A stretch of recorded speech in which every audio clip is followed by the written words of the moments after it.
Hey everybody, it's Andy's free guitar chart videos here.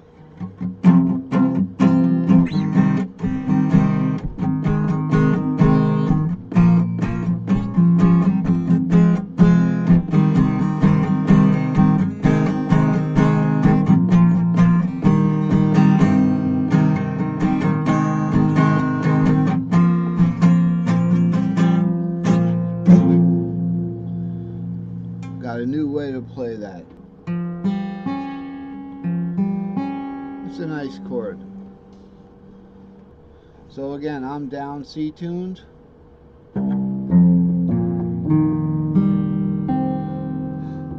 Okay, and you're down, you're E tuned. You're E tuned right here.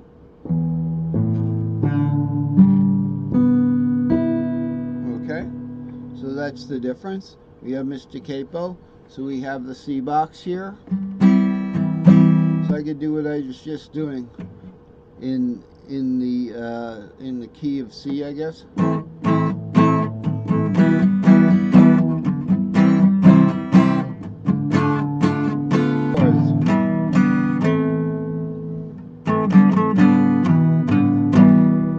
And then add in the C.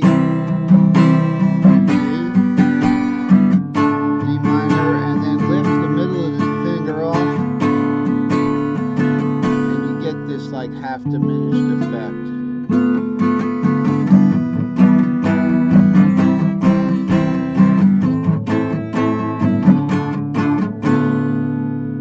Alright, that's how you do that in the key of C.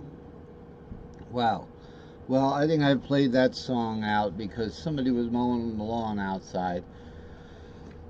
And that's when I started playing. So we're going to start to do another chart today.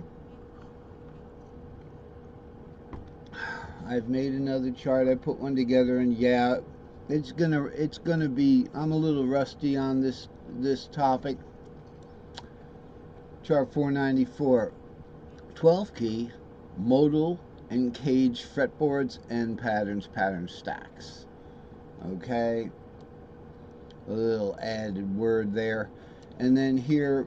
Before we go too far, what's hiding down here, we know from last lesson, where we worked on the modal cage, the names, the string shapes involved, the chords involved, the modal names involved, which used to be cities in Europe or something like that. So root 2, now you can verify that. You're welcome to. But that's what I saw on the internet. You know, we're all experts now. So root 2, 3, I'm going to take the capo off because I have this yellow note here is a C down here. It's lowest playable. When I talk about lowest playable note, if it's open string and you don't have a finger bar or a capo, the lowest playable note is literally the lowest playable note on the instrument. Okay, so I've got root 2, 3 here, root 2, 3, 4, 5, 6, 7, root 2. We're going up the chart. 3, 4, 5, column 2, 6, 7 root has to go up a half step here, so it's, and then 2, 3, 4, and we're always missing one string shape. There's only 6 strings and there's 7 string shapes. And then what's the difference with the, and then here's the chords, of course. So in the E box we have root 3, 5, or 5 root 3, first inversion. In the Lydian box, same thing. Okay, then in the Locrian box we have something like 7, 2, 4. So let's look at that. 7, 2. There's the triad. The Phrygian box we have 3, 5, 7. So 5, 7, 3. Got a little fat on my fingers that's kind of trying to mute that G string. And then we have in the Aeolian box 6 root 3. Notice we had the same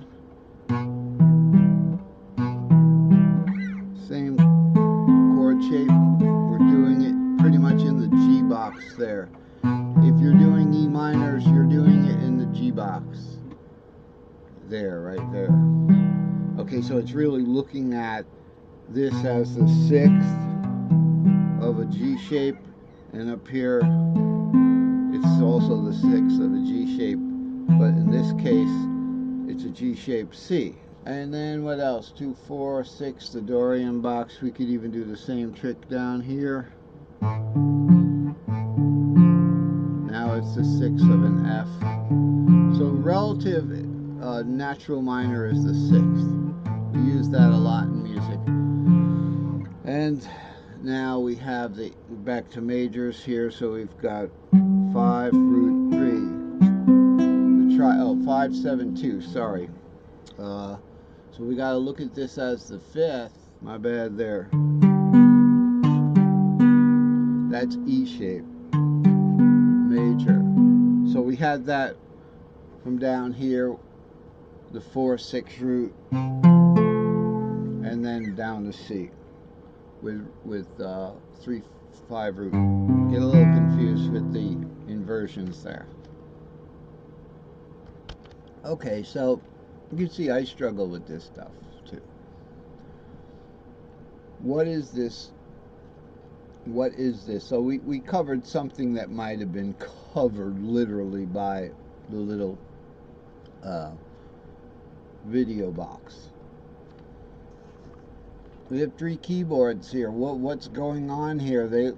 If I had to look at this and I didn't know what they were, I'd say, what is that? I'll never figure that out. What's that? That looks too complicated. What's this? This looks like a checkerboard. I don't know. Is this a game? What is this? Okay. So let's look at the easiest one. Is the cage fretboard. So we've just been talking about this in the previous lessons, haven't we? Now we have the circles, the modal circles rolled out. Let's look at the C box. This also covers my tuning here. Not only covers my down C tuning here, where that C I showed you, that yellow note, is a root there. It also covers the traditional E box. So this stuff would pretty much be unplayable. Okay, so I've indicated that right here. These are the those are the strings. I call my top E strings S6. Some people call it S1. So these are the unplayables. This is the half-shaped root box here. Okay, so here, if we were going to do this, and we could do it in sevenths, it would be up here with the E box, rather, we'd have an E-shaped C. And then you hear that kind of dissonance? That's the 7th. That's the 7th in that chord. I'm barely playing it, but I know the chord. Right, that's the D minor 7th. Okay, maybe it'd be better to do it with Mr. Capo. We could hear it better. So it'd be like an E-shaped E. And then we'd really be in the E box, and this R becomes your E. So see how versatile the system is? Okay, and then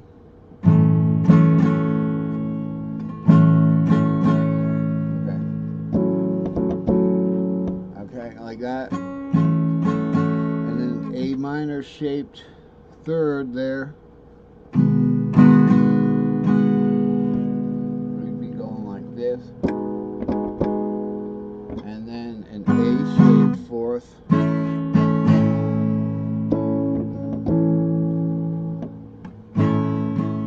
C-shaped 5th.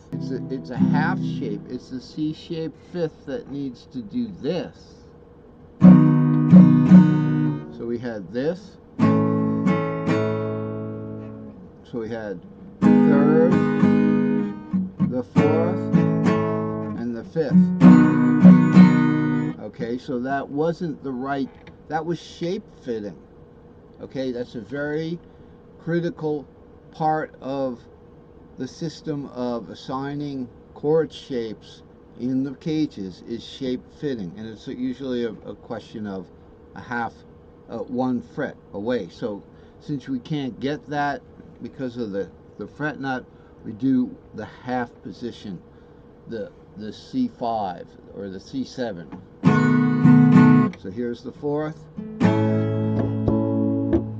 then the E, then the B7,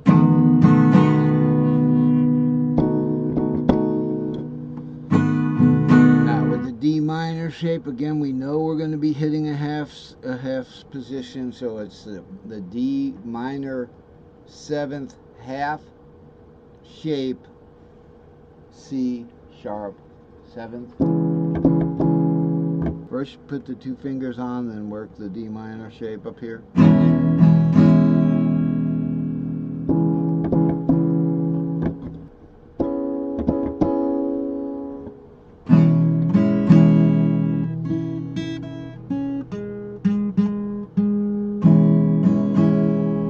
You got to find that it could be an octave off that note we're trying to hear.